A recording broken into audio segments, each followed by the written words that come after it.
shabaha gani kutaka kupindua nchi?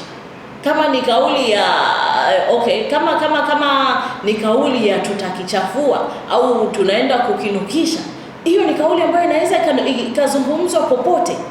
Tumekinukisha kwenye masherehe, tumekinukisha kwenye makongamano, ni kauli ambayo inaweza ikazungumzwa popote. Hiyo kauli peke yake haitoshi kumpa mtu kesi ya uhaini.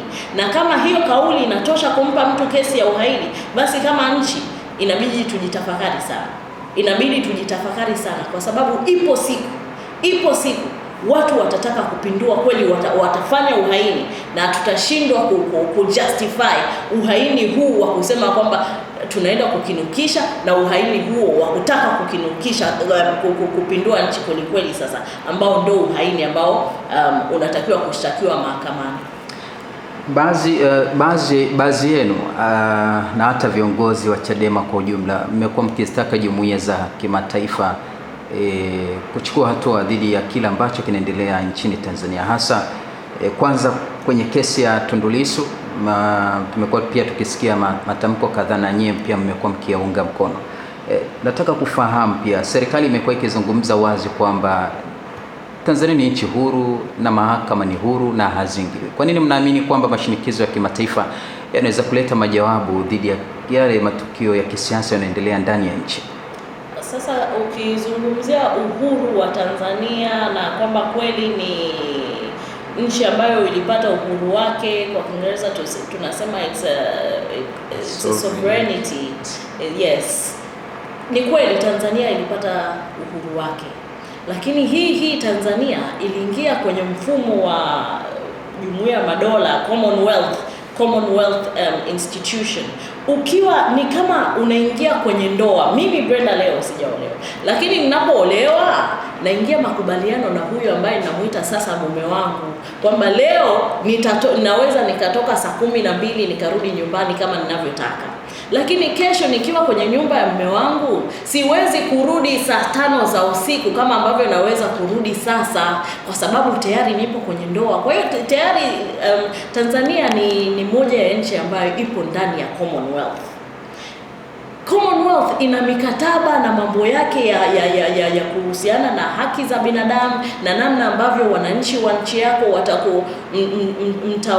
mtawahudumia, namna ambavyo watakuwa treated, kuheshimu haki za kila mtu, kuheshimu haki ya mtu na mtu, kuheshimu ubinadamu, kuheshimu utu wa mtu, lakini kuheshimu haki yake binafsi, haki za Watanzania. Sasa tuna mtu kama Tundu Lissu, umesema huyu mtu amefanya uhaini, unashindwa kuthibitisha uhaini ameufanyaje, kesi inaendelea sasa mpaka leo tunavyozungumza hamna tarehe ya kesi. Lini watakuja kutoa maamuzi au kesi inaendeleaje, haipo. Maana yake umeshindwa kuthibitisha huo uhaini aliufanyaje mpaka ukamshtaki kwa kesi ya uhaini. Lakini la pili, mwenyekiti Lissu sio mfungwa. Mwenyekiti Lissu ni mahabusu ambaye ameonewa, mahabusu ambaye alienda ukamweka kwenye kitengo ambacho umewafunga watu ambao wamehukumiwa kifo.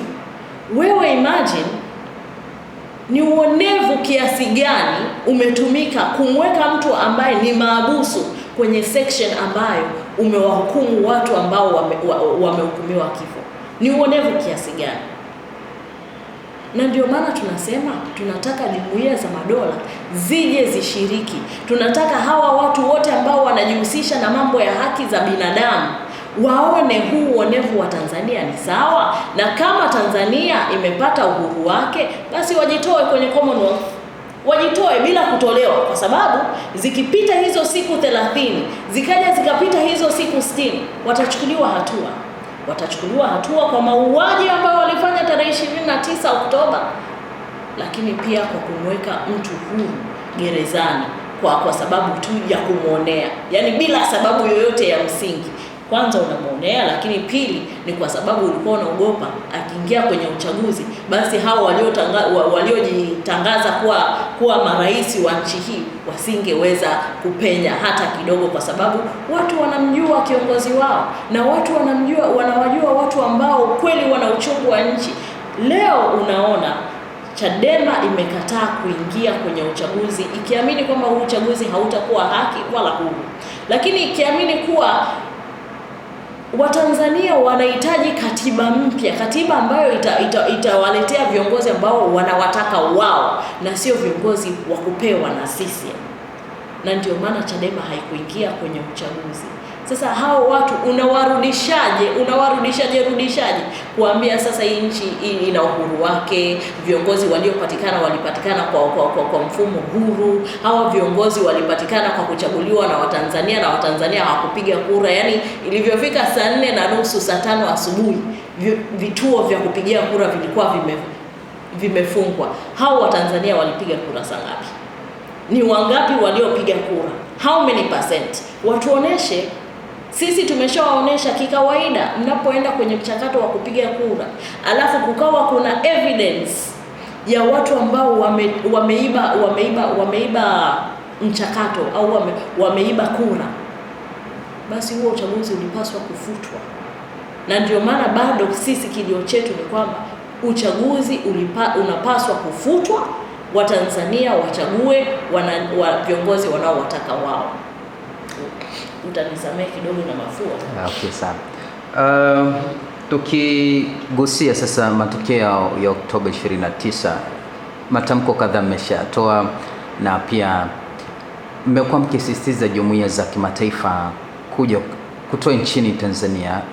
Mmekuwa pia mkizitaka mamlaka za Tanzania kuziruhusu hizo jumuiya za kimataifa kuja nchini Tanzania kufanya uchunguzi wa kina kuhusiana na matukio yale. Ni kwa nini hamwamini mchakato wa ndani kuhusiana na namna ambavyo pia serikali imekuwa ikiendesha mchakato wake kuhakikisha kwamba waliohusika kuhamasisha na ili waweze kuchukuliwa hatua? Na kama siku za hivi karibuni pia tumeshuhudia serikali imeunda tume ya haki jinai itakwenda kuchunguza na kuweza kuwabaini wale waliohusika, ikiwemo kuwahoji pamoja na hatua nyingine za kisheria. Kwa nini hamwamini sana mchakato wa ndani? Mnaamini hasa jumuiya za kimataifa kuja nchini na kufanya uchunguzi? Kwa sababu ya kwanza, chombo kinachotumika kuteua hizo tume, chombo kilichotumika ni urais.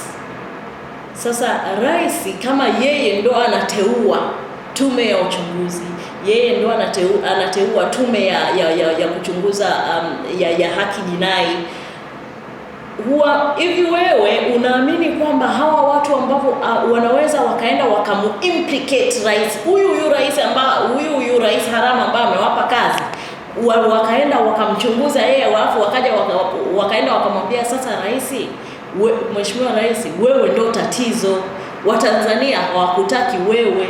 Tarehe 29 Oktoba Watanzania walichant, walikuwa wanaimba barabarani wakisema hatumtaki Samia, hatumtaki Samia, tunataka nchi yetu. Walisema Watanzania.